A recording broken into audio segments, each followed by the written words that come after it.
नमस्कार, स्वागत है आपका उत्तराखंड खबरनामा न्यूज में। भाजपा के पूर्व प्रदेश अध्यक्ष और नेता सांसद अजय भट्ट ने बताया कि जल्द ही भाजपा के राष्ट्रीय अध्यक्ष जेपी नड्डा का उत्तराखंड दौरा होने वाला है। लिहाजा भाजपा संगठन और कार्यकर्ताओं में बेहद उत्सुकता है, क्योंकि जब एक राष्ट्रीय अध्यक्ष किसी प्रदेश में जाते हैं तो वे उस प्रदेश के संगठन के लिए बेहद महत्वपूर्ण पल होते हैं।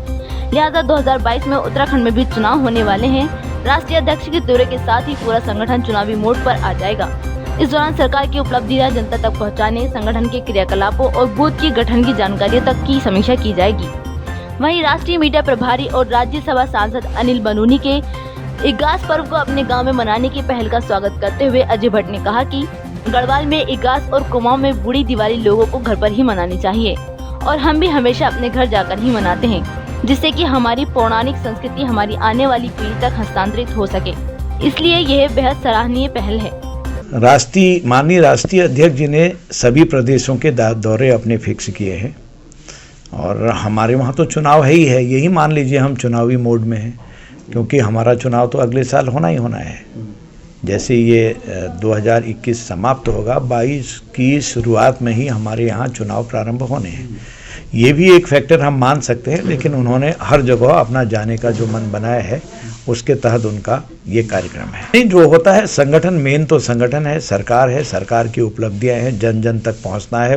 हमारी बूथों की स्थिति क्या है, संगठन की स्थिति क्या है, सरकार के कार्यों को किस तरह से हम नीचे तक ले जा रहे हैं, ये तमाम चीज़ें उसमें होती हैं, ये सब होंगी। बहुत महत्वपूर्ण है, जब राष्ट्रीय अध्यक्ष किसी प्रदेश में जाते हैं तो प्रदेश के लिए भी गौरव है और उनका दौरा ही बहुत महत्वपूर्ण होता है, जो प्रदेश के मान सम्मान को बढ़ाता है। नहीं, अच्छी मुहिम थी अनिल जी की, बलौनी जी की अच्छी मुहिम है और हमको जाना ही चाहिए। हम तो अक्सर अपने गांव में जाते ही हैं पहले से, और गांव में ही दिवाली पूजा पाठ, अब चूँकि क्षेत्र बदल गया, दूसरी जगह चले गए हैं, कई चीज़ ऐसी हो गई हैं जिसमें उतना जाना नहीं हो पाया है, परंतु भावना हमारी बिल्कुल यही भावना है जो हमारे सांसद महोदय ने कही है। इसलिए मैं इस बार सोच रहा हूँ कि अपने गाँव जाऊँ और अपने गांव जाके इगास, जैसे हमारे गढ़वाल में उसको इगास कहते हैं, तो इधर हमारे कुमाऊं में उसको बूढ़ी दिवाली कहते हैं।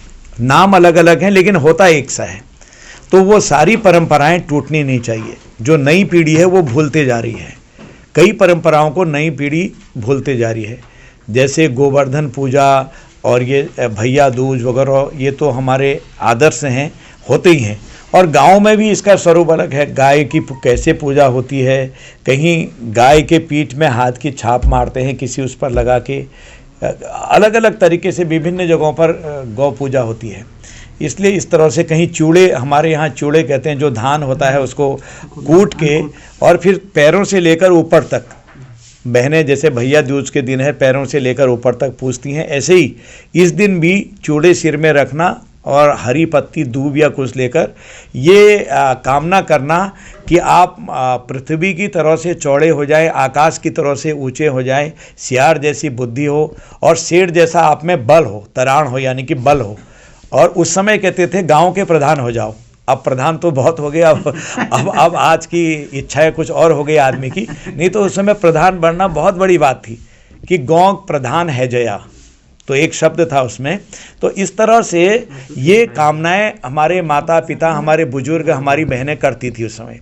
इसलिए मैं इस बार इगास में अपने गांव धनखल गांव द्वाराहाट जाऊंगा। मैंने अभी तक मन बनाया है कि वहां जाके इगास में सम्मिलित होकर लोगों को इगास यानी कि बूढ़ी दिवाली के बारे में बताएंगे कि ये क्यों होता है, और बच्चों का भी आकर्षण रहे, वृद्धों का भी आकर्षण रहे। हमारे वहाँ जो व्रत हैं, जो त्यौहार हैं, हर एक का महत्व है, लेकिन लोग समझते नहीं हैं।